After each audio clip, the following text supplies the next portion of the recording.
अभी हमने आप लोगों के लिए कक्षा 9th के जो वीडियो अपलोड किए हैं उसमें अध्याय 1 चल रहा है और अध्याय 1 में भी प्रश्नावली अब हमें 1.4 तक हमारी पूरी हो चुकी हैं। इसके बाद आपको हम 1.5 बताते हैं आज। तो चलिए स्टार्ट करें हम अपना वीडियो। उसमें हमारा जो पहला सवाल है वो कह रहा है कि बताइए दी गई संख्याओं में कौन कौन परमेय हैं और कौन कौन अपरमेय हैं, हमें ये बताना है। जैसे हमारा पहला सवाल है 2 माइनस कैरी 5, ठीक है। तो इसमें हम क्या करेंगे, हमें केवल ये बताना है कि ये परमेय है क्या परमेय है। हम लिखेंगे चूंकि 2 एक परमेय संख्या है, 2 एक परमेय संख्या है एवं कैरी 5 एक अपरमेय संख्या है, एक अपरमेय संख्या है। तो दोनों का अंतर एक अपरमेय संख्या होगी। बस आपको केवल इतना ही लिखना है। इसके बाद हम दूसरे सवाल की ओर चलें। तो दूसरा सवाल है 3 धन कैरी 23। दूसरे कोष्टक में कोष्टक के बाहर लिखा है माइनस कैरी 23। इसमें क्या करेंगे, हम पहले कोष्टक को तोड़ लेंगे। 3 धन कैरी 23 माइनस कैरी 23। हमने ये प्लस में है, ये माइनस में कैंसिल होगा, बचा कितना, केवल 3। चूँकि 3 एक परमेय संख्या है, परमेय संख्या है। बस आपको केवल इतना ही करना है। ये दूसरा हो गया। तीसरा सवाल देखेंगे हम 2 कैरी 7 बटे 7 कैरी 7। इसमें क्या करना है, हम कैरी 7 से कैरी 7 कैंसिल कर देंगे, बचेगा 2 बटे 7। चूँकि इसमें कहीं कैरी नहीं लगा है तो हम क्या करेंगे, लिख देंगे अतः यह एक परमेय संख्या है। अब चलेंगे हम चौथी सवाल की ओर। चौथा सवाल क्या है, 1 बटे कैरी 2। 1 बटे कैरी 2। हमें क्या करना है, इसका हम हर का परमेयकरण करें। हर का परमेयकरण करने पर, हर का परमेयकरण करेंगे तो हर में जो संख्या लिखी होती है हम उसको ऊपर ले जाते हैं। मतलब उसी संख्या का हम ऊपर गुणा करेंगे, उसी का हम नीचे गुणा करेंगे। तो कैरी 2 का 1 में गुणा होगा, कैरी 2 आएगा, और कैरी 2 गुणा होगा तो कैरी 2 का स्क्वायर आ जाएगा। 1 और 1 2 हो गई, तो इसकी कैरी हट जाएगी, ठीक है। तो लिख देंगे यह एक अपरमेय संख्या है। ये चौथा हो गया। इसी प्रकार से आपको इसके सारे जितने भी एक सवाल और बचा है वो आपको सवाल कर लेना है, ठीक है। तो इस प्रकार से आपका ये पहले के पूरे क्वेश्चन हो गए। तो अभी आपका ये प्रश्नावली है 1.5, इसका पहला सवाल पूरा हो चुका है। और चलिए अब चालू करते हैं हम अपना प्रश्न क्रमांक दूसरा।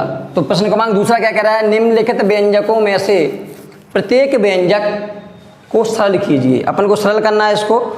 और तो देखिए जो पहला सवाल है वो है 3 धन कैरी 3 2 धन कैरी 2। इन दोनों का क्या है, 2 कोष्टकों के बीच में इंटू का चिन्ह है, मतलब हमें गुणा करना है, ठीक है। तो हम 3 का गुणा करेंगे पहले पूरे कोष्टक में। ये दूसरा कोष्टक है हमारा क्या, 2 धन कैरी 2, इसके बाद ये पहली संख्या गुणा हो गया, अब दूसरी करेंगे तो प्लस के कैडी 3 है तो हमने लिख दिया, और जो दूसरे कोष्टक में गुणा होना है वो जैसा लिखा था उसको हमने वैसे ही लिख दिया। ये गुणा करने के नियम है।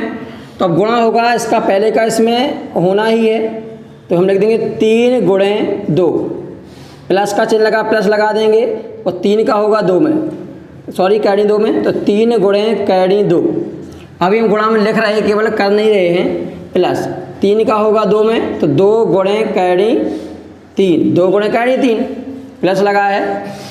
अब कैडी 3 का कैडी 2 में, तो कैडी 3 गुणे कैडी 2, कैडी 3 गुणे कैडी 2, गुणा करेंगे 3 दूनी 6, प्लस देखिए इस पे कैडी नहीं लगी है, इस पे लगी है, तो केवल हम साथ में रख सकते हैं और गुणा नहीं होगा, ध्यान देना आप। प्लस इसका भी ऐसे ही होगा 2 कैडी 3, इनकी कैडी एक सी है, इसकी कैडी की घात यहाँ पे भी 2 है, यहाँ पे भी 2 है, तो हम क्या करेंगे एक कैडी के अंदर दोनों को हम लिख सकते हैं यदि कैडी की घात समान है। देखिए जैसे मैंने बोल दिया यहाँ पे 3 और यहाँ पे लिखा है 10, तो यहाँ पे क्या है कैडी की घात कुछ नहीं लगी, मतलब 2 है, यहाँ पे 3 है, घातें अलग अलग हैं तो हम एक कैडी में इनको नहीं लिख सकते हैं, इसको हम नहीं लिख सकते हैं, ठीक है। यदि घातें समान हैं तो ही एक कैडी में लिखेंगे।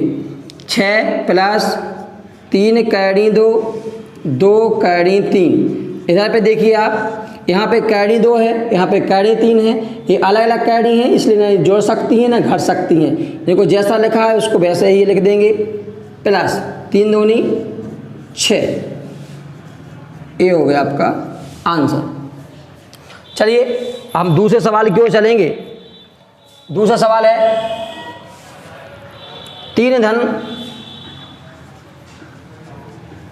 कैडी 2, सॉरी कैडी 3 है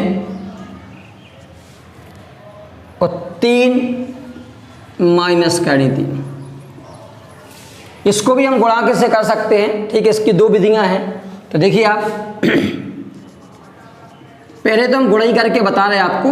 हम 3 लिखेंगे, ये दूसरा कोष्टक जैसा लिखा है वैसे लिख देंगे, फिर एक प्लस कैडी 3 है, दूसरा कोष्टक जैसा लिखा है उसको हम कोष्टक में वैसे ही लिख देंगे। अब अंदर गुणा होगा तो 3 का 3 में गुणा होना है, ऋण कैडी 3 लिखा है, 3 का कैडी 3 में होगा, अभी केवल लिख रहे हैं हम। प्लस कैडी 3 का 3 में होना, 3 गुणे कैडी 3, प्लस और माइनस का गुणा होगा तो माइनस आएगा, और कैडी 3 का कैडी 3 में गुणा, तो कैडी 3 गुणे कैडी 3 तरह का यहाँ पे 9 हो जाएगा माइनस, इसको साथ में लिख सकते हैं ना हम, वही प्लस का इसको भी हम साथ में लिख दें। यहाँ पे कैडी कैडी का गुणा होगा तो कैडी 3 की घाते 2 आ जाएगा होल स्क्वायर। यहाँ पे 9 लिखे हैं माइनस, देखिए आई एम सॉरी माइनस में प्लस में देखिए कैडी एक सी हैं तो एक कट गए, उधर देखिए आप यहाँ पे कैडी हट जाएगी तो केवल अंक बचेगा 3, घटा देंगे कितना आएगा 6, जी हो गया आपका गुणा। इसी सवाल को हम दूसरे तरीके से कैसे करेंगे, अथवा हमने फिर से उसी को लिखा 3 धन कैडी 3 और 3 ऋण कैडी 3, आपको जो भी अच्छा लगे उसको सीख लें आप। इसको हम सर्वसमीका से ज्ञात करेंगे। सर्वसमीका एक होता है क्या, a plus B a minus B, इसका सूत्र होता है A square minus B square. यदि कोई दो संख्याएं बराबर, देखिए 3 यहाँ पे 3 यहाँ पे, कैडी 3 कैडी 3, देखिए प्लस माइनस में दी जाए तो हम पहले का वर्ग ऋण दूसरे का वर्ग कर देंगे। तो ए बराबर कितना है यहाँ पे 3, बी बराबर यहाँ पे कैडी 3, ठीक है। तो क्या करेंगे ए स्क्वायर माइनस बी स्क्वायर, मतलब पहले का वर्ग ऋण दूसरी संख्या का वर्ग। यहाँ क्या बचा 9, 3 का वर्ग 9 हो जाएगा, इसकी कैडी आ जाएगी 3। देखिए दोनों प्रकार से आंसर उसका 6 ही आया है। तो आप पे जो भी आपको अच्छी लगे वो आप सीख लीजिए।